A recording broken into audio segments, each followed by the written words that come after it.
નમસ્કાર આંગણવાડી કર્મચારી બહેનો, સ્વાગત છે તમારું આપણી યુટ્યુબ ચેનલ મારી વાત ગુજરાત પર। બહેનો, આજના આંગણવાડી સમાચારમાં એક એવી મોટી અને મહત્વની ખબર સામે આવી છે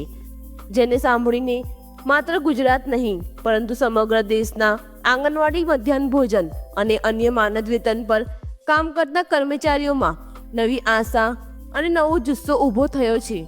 કારણ કે 20 ઓગસ્ટ 2025ના રોજ ગુજરાત હાઈકોર્ટની ડિવિઝન બેન્ચ દ્વારા રાજ્યની લગભગ 1.6 લાખથી વધુ આંગણવાડી કર્મચારી બહેનોની તરફેણમાં જે ઐતિહાસિક ચુકાદો આપવામાં આવ્યો હતો તે ચુકાદો હવે માત્ર ગુજરાત પૂરતો સીમિત રહ્યો નથી, પરંતુ દેશભરના તમામ માનદ વેતન પર કામ કરતા કર્મચારીઓ માટે લડતનો આધાર બની ગયો છે। આ ચુકાદા બાદ દેશના અલગ અલગ રાજ્યોમાં આંગણવાડી કર્મચારીઓ મધ્યાહન ભોજન યોજના હેઠળ કામ કરતી રસોઈયા બહેનો, આશા વર્કર અને ફેસિલિટેટર બહેનોમાં પોતાના પગાર વધારા અને હક માટે ફરી એકવાર આંદોલન શરૂ થઈ ગયા છે। જે લડત વર્ષોથી દબાઈ રહી હતી તેમાં હવે આ ગુજરાત હાઈકોર્ટના ચુકાદાએ નવો પ્રાણ ફૂંકી દીધો છે। બહેનો, તાજી માહિતી મુજબ ઉત્તર પ્રદેશના મુઝફ્ફરનગર જિલ્લામાં મધ્યાહન ભોજન યોજના હેઠળ કામ કરતી રસોડા માતાઓ એટલે કે રસોઈયા બહેનો અને આંગણવાડી કાર્યકર બહેનો દ્વારા જોરદાર પ્રદર્શન કરવામાં આવ્યું હતું। આ પ્રદર્શન રાષ્ટ્રીય મધ્યાહન ભોજન રસોઈયા એકતા મંચના નેજા હેઠળ યોજાયું હતું, જેમાં મોટી સંખ્યામાં બહેનો જોડાઈ હતી અને પોતાની વર્ષોથી પડતર માંગણીઓને લઈને સરકાર સામે અવાજ ઉઠાવ્યો હતો।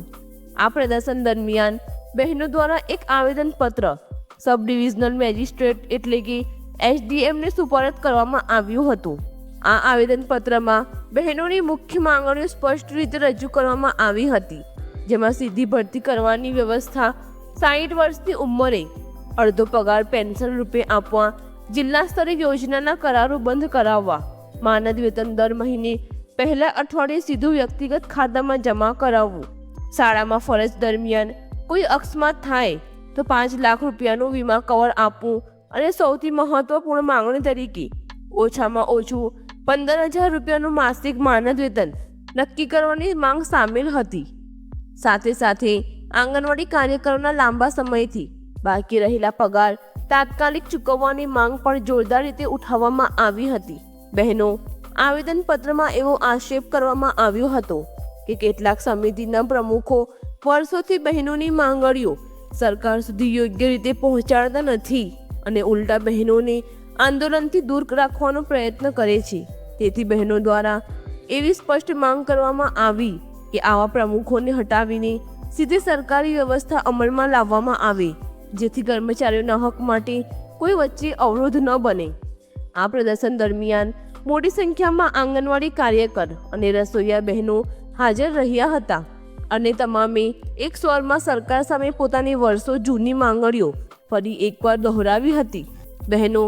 તમને જણાવી દઈએ કે 20 ઓગસ્ટ 2025ના રોજ ગુજરાત હાઈકોર્ટ ડિવિઝન બેન્ચ દ્વારા મહિલા અને બાળ વિકાસ વિભાગ હેઠળ કામ કરતી 1.6 લાખ જેટલી આંગણવાડી બહેનો માટે લઘુત્તમ વેતન બાબતે આપવામાં આવેલો આ ચુકાદો હવે દેશભરના તમામ માનદ વેતન કર્મચારીઓ માટે એક મજબૂત આધાર બની ગયો છે। આશા વર્કર, મધ્યાહન ભોજન કાર્યકર, ફેસિલિટેટર બહેનો સહિત તમામ જગ્યાએ આ ચુકાદાને આધાર બનાવી પ્રદર્શનો અને આવેદનપત્રો આપવામાં આવી રહ્યા છે। હાલની પરિસ્થિતિને જોતા એવું લાગી રહ્યું છે કે જો કેન્દ્ર સરકાર અને રાજ્ય સરકારોએ સમયસર નિર્ણય નહીં લીધો તો આ ધીમે ધીમે સળગતો દાવાનળ આવનારા સમયમાં મોટું રાષ્ટ્રીય આંદોલન બની શકે છે। વર્ષ 2026-27ના બજેટમાં હવે સરકારો માટે આ મુદ્દાને અવગણવું મુશ્કેલ બનતું જઈ રહ્યું છે અને શક્યતા છે કે આ બજેટમાં આંગણવાડી અને મધ્યાહન ભોજન કર્મચારીઓ માટે કોઈ મોટી જાહેરાત કરવામાં આવે। હવે જોવાનું એ રહેશે કે સરકારો હવે આ બહેનોની વર્ષોથી ચાલતી માંગણીઓને ક્યારે સાંભળે છે અને ક્યારે તેમને યોગ્ય વેતન, સુરક્ષા અને ન્યાય મળે છે। બહેનો, જો તમને આવા આંગણવાડી પગાર વધારા, માનદ વેતન અને આંદોલન સંબંધિત સાચા અને અપડેટ સમાચાર નિયમિત રીતે જાણવા છે